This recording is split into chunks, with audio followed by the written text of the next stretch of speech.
શ્રી પ્રકાશ ગુજરાતી અને પ્રકરણ છે 22।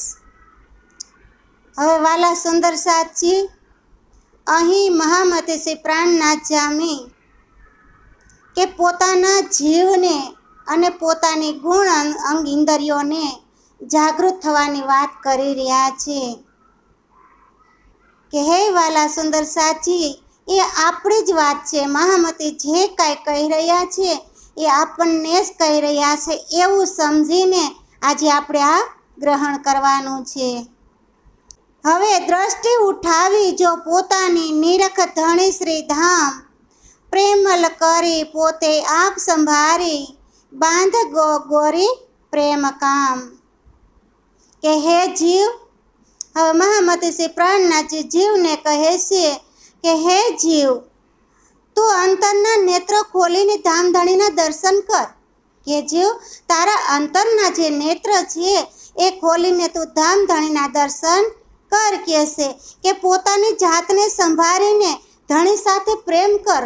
હે જીવ, તું તારી જાતને સંભાળી લે કહેશે, અને તું ધણી સાથે પ્રેમ કરી લે અને પ્રેમરૂપી ગોરી બાંધી લે કહેશે કે હે જીવ, તો આ પ્રેમરૂપી ગોરી બાંધી લે। અથાંત ઇન્દ્રિયોને એકાગ્ર કર કહેશે કે જીવ, જેટલી આ ગુણ અંગ ઇન્દ્રિયો છે એને બધાને એકાગ્ર કર અને એક સ્થાન ઉપર રાખી અને પૂર્ણ બ્રહ્મ પરમાત્માનું ભજન કરી અને પ્રેમેથી સુખવાલમાં બેસી અને પરમધામ સીધાવો। કહેશે કે પ્રેમ તણી ગોરી બાંધીને અમલ કરું જોજો સાપ, કે 14 ભુવન માહે કિરણ ગુલાબી, ફોડી જાઓ બ્રહ્માંડ પીયું પાસ। કે હું ઈસુ છું, જીવ કહેશે કે હું ઈસુ છું, કે પ્રેમની ગોરી વારીને નિત્ય નિયમ પૂર્વક પ્રેમમાં જ મસ્ત રહેવાથી હું આદત પાડું। કહેશે હું નીતિ નિયમ પાડીને જે જીવાત્મા કહેશે કે હું પરમાત્માના શરણોમાં રહેવામાં, પરમાત્માને પ્રેમ કરવાની હું એક આદત પાડું। કહેશે કે 14 લોકમાં તાતમનો પ્રકાશ ફેલાવી અને તેની આગળ આ બ્રહ્માંડને ફોડીને ધામધણી પાસે પહોંચી જાઉં છું। કહેશે કે તાતમ રૂપી પ્રકાશ, કે નિજ નામ શ્રી કૃષ્ણજી રૂપી આ પ્રકાશ પાડી અને 14 લોકના જે બ્રહ્માંડ છે એ બ્રહ્માંડને ફોડી અને હું ધામધણી પાસે પહોંચી જાઉં। કહેશે કે હવે મહામતી કહેશે કે હવે વાસા મુખ બોલે તું વાણી, કરજે હાસ વિલાસ, શ્રવણા તો સંભારત હારી, સુણ ધણી કો પ્રકાશ। કે હે વાસના, હવે તું ધણીજીના ગુણનો ઉચ્ચારણ કર। હે વાસના, કહેશે હે જીભાન, તું ધામધણીના ગુણોના કહેશે તું ઉચ્ચાર કર અને તેમાં જ મગ્ન થઈ આનંદ વિનોદ કર। એ વાણીની અંદર તું મગ્ન થઈ અને તું હે વાસા કહેશે કે તું આનંદ વિનોદ કર। કે હે શ્રવણા, હવે શ્રવણા એટલે કે કાનને કહેશે કે હે કાન, તું જાતે સાવધાન થઈ જા। હે કાન, તું તારી જાતે સાવધાન થઈ જા। તાતમ જ્ઞાન રૂપી પ્રગટેલા ધણીજીના વચનોને શ્રવણ કર। કહેશે કે આ તાતમ જ્ઞાન રૂપી જે તાતમનું જ્ઞાન છે, જે ધણીજીના વચનો છે, એ વચનોને તો હે શ્રવણ, તું એ વચનોને ગ્રહણ કર। કહેશે સારી રીતે કે ધણીનું વચનોનું પાલન કર। કે જીવના અંગ કહે પરિયાણી, તમ ધણી દેખાડ્યા જેહ, પલ્લે બ્રહ્માંડ જો થાય પ્રગટ, પણ અમે તોય ન મૂકું ખીણ એ। કે જીવના ગુણ અંગ ઇન્દ્રિયો બધાય પરસ્પર મંત્રણા કરીને કહે છે। કહેશે કે જે જીવના જે ગુણ અંગ ઇન્દ્રિયો છે એ બધાય અરસપરસ એ છે મંત્રણા કરી અને કહે છે કે તમે અમને ધામધણીને ઓળખાણ કરાવી છે। કહેશે કે તમે અમને ધામધણીની ઓળખાણ કરાવી છે। જીવને કહેશે કે આ બ્રહ્માંડનો નાશ થઈ જાય તો પણ અમે તમારો સાથ એક ક્ષણ માટે છોડીશું નહીં। કહેશે કે ભલે આ બ્રહ્માંડનો નાશ થઈ જાય પણ જીવાત્માને એની ગુણ અંગ ઇન્દ્રિયો કહેશે કે આ બ્રહ્માંડનો કદાચ જો નાશ થઈ જાય તો પલ માત્ર અમે તમને છોડશું નહીં। કહેશે કે હવે જાગ જીવ સાવચેત થઈ અને વાલો ઓળખ્યા આંખ ઉઘાડી કર અસ્તુત વિનંતી વલ્લભશું નાખ અંતરપટ ટારી કે હે જીવ હવે તું સાવચેત થઈને જાગૃત થઈ જા કે જીવ તું સાવધાની રાખ અને તું જાગૃત થા, તું સાવચેત થા. તારે અંતરની જે દ્રષ્ટિ ખોલી અને પ્રિયતમ ધણીને ઓળખી લે કે તારી જે અંતરની દ્રષ્ટિ ખોલીને આપણા ધણી આપણને તેડવા માટે આવ્યા છે એવા પૂર્ણ બ્રહ્મ પરમાત્મા અક્ષરાતીતને તું હે જીવ તું ઓળખી લે કહે છે કે ધણીની અસ્તુતિ કર, ધણીને તું પ્રાર્થના કર કહે છે અને હૃદય પરના પડદા હટાવી દે. જે અજ્ઞાન રૂપી આ હૃદય ઉપર જે પડદા પડ્યા છે તો કે જે કામ ક્રોધ ઈર્ષા લોભના જે આ પડદા પડ્યા છે એ પડદાને હે જીવ તું હટાવી દે કહે છે અને તું ધામ ધણીને શરણોમાં જા કહે છે. એ જીવ તું ધામ ધણીના ચરણને પકડી લે કે આટલા દિવસ તો મેં નવો ઓરખા મારા વાલવ્યા, મેં કીધું અધમનું કામ કે મહા સંડાલ અક્રમી અજુબ મેં ન ઓળખ્યા ધણી શ્રી ધામ કે હે પ્રિયતમ આટલા દિવસો સુધી મેં તમને ઓળખા જ નહીં.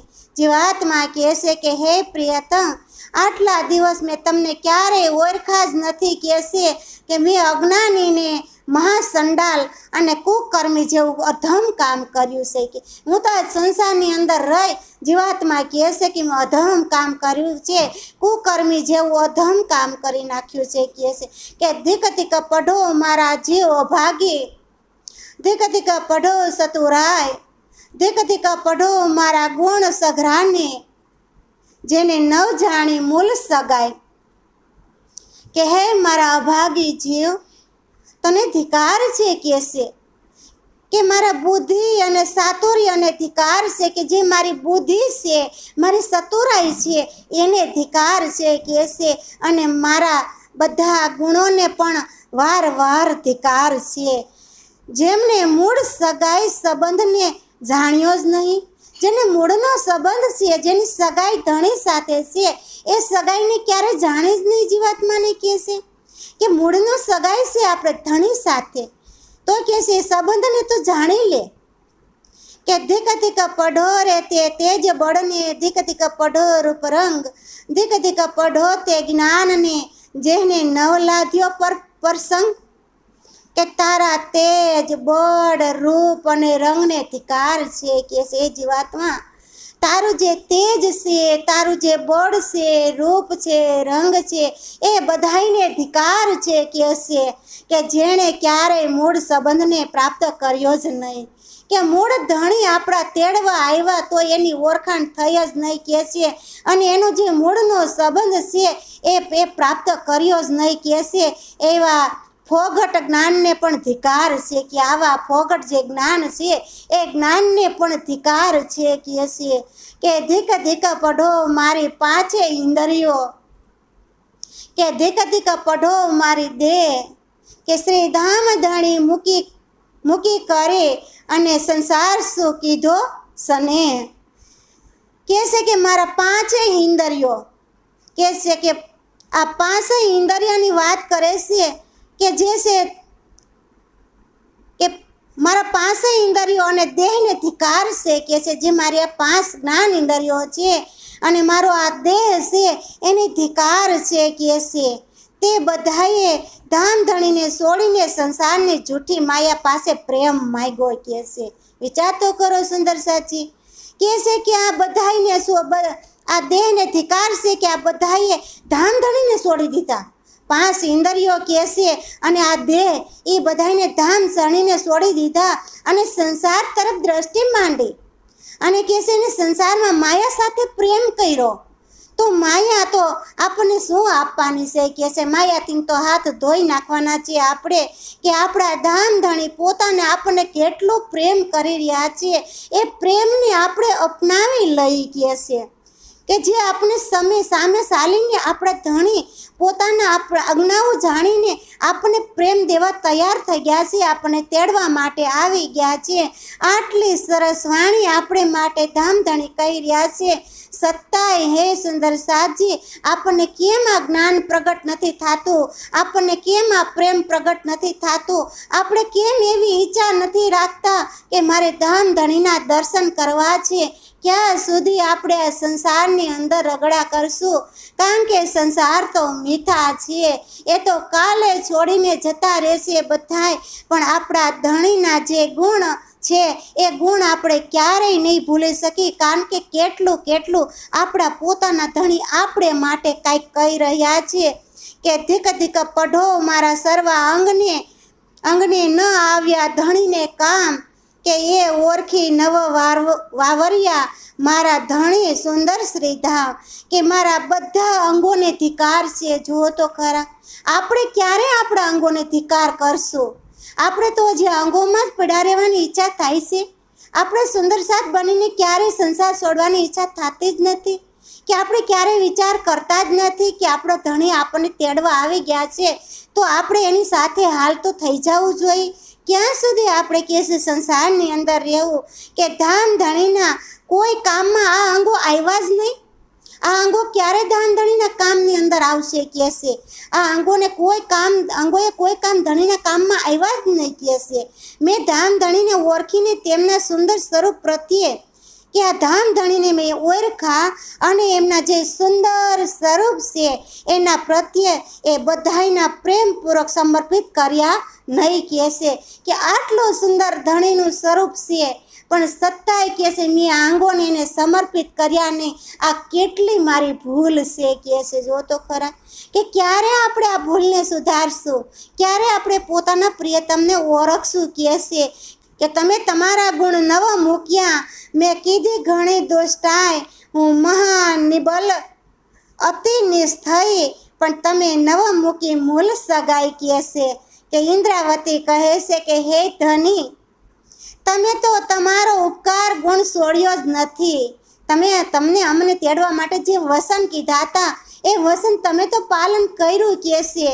કે તમે તો અમારો ઉપકાર કોઈ દિન ગુણ અમારા છોડ્યા જ નથી, પરંતુ મેં તો અતિ દુષ્ટાઈ કરી તમારી સાથે. ધણી મેં કેટલી દુષ્ટાઈ કરી છે તો હું અત્યંત નિર્બન અને નિસ બની ગઈ છે કહેશે. હું અટન નિર્બન બની ગઈ, હું તો એવી નિસ બની ગઈ કહેશે. ઇન્દ્રાવતી કહેશે કે પરંતુ તમે તો આપણા પરમધામના મૂળ સંબંધને છોડ્યો જ નથી કહેશે. કે ધણી અમે તો માયાના ખેલની અંદર આવ્યા, અમે તમને ભૂલી ગયા, પણ ધણી તમે અમને ક્યારેય ભૂલ્યા નથી. આ તમે પોતે તમારા મુખારવિંદથી જ કહી રહ્યા છો કે તમે તેડવા માટે આવ્યા છો, સત્તાય હજી અમને સંસારમાં રહેવાની ઈચ્છા શા માટે થાય છે કહેશે. કે આપણા ધણી વારે વારે આપણને કહી રહ્યા છે કે સંસારને ત્યાગીને મારે શરણે તમે આવી જાઓ, આ ગુણ અંગ ઇન્દ્રિયોને તમે મારે ચરણે કરી દો, અને કહેશે કે એ બધાય સુંદર સાથને હું તમારા શરણોની અંદર હું સમર્પિત બધાને કરી દો કહેશે. કે હે સુંદર સાચી, આવી રીતે મહામતી શ્રી પ્રાણનાથજી કે પોતાની તમામ ઇન્દ્રિયોને ધામધણીના શરણોની અંદર સમર્પિત કરે છે, એમ આવી જ રીતે આપણે પણ બધાય સુંદર સાથને મળીને ધામધણીના શરણોની અંદર સમર્પિત થવાનું છે. આવી રીતે મહામતી શ્રી પ્રાણનાથ સ્વામી આપણને સમજાવી રહ્યા છે. બોલો શ્રી પ્રાણનાથ પ્યારે કી જય.